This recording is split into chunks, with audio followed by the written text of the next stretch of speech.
Saat dunia mendengar Prabowonomics, rakyat bertanya, apakah hidup kami juga ikut diperhitungkan? Tanggal 22 Januari 2026 di Davos, Swiss, di panggung World Economic Forum, dunia akan kembali menoleh ke Indonesia.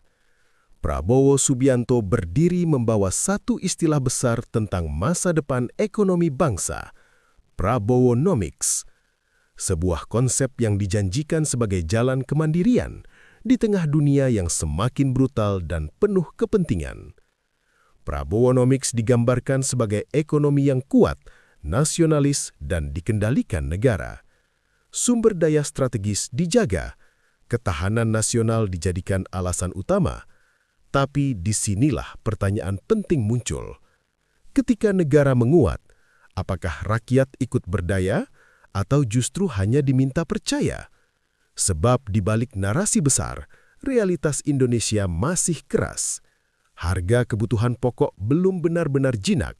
Lapangan kerja masih jadi kemewahan bagi sebagian orang.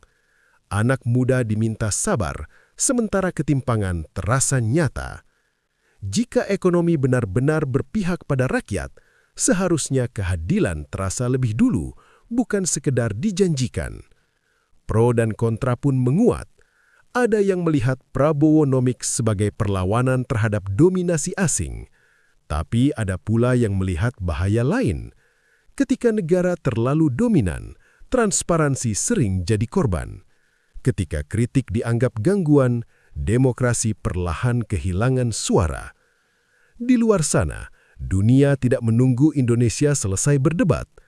Amerika Serikat dengan kebijakan protektif ala Donald Trump semakin agresif melindungi kepentingannya.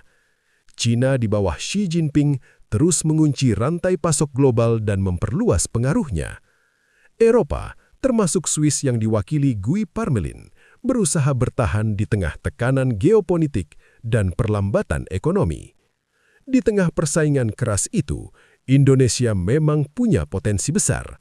Bonus demografi, kekayaan alam, posisi strategis. Tapi potensi tanpa tata kelola yang adil hanya akan memperpanjang ketimpangan.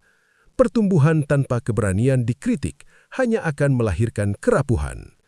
Pidato Prabowo Subianto di WEF mungkin akan terdengar tegas dan penuh percaya diri.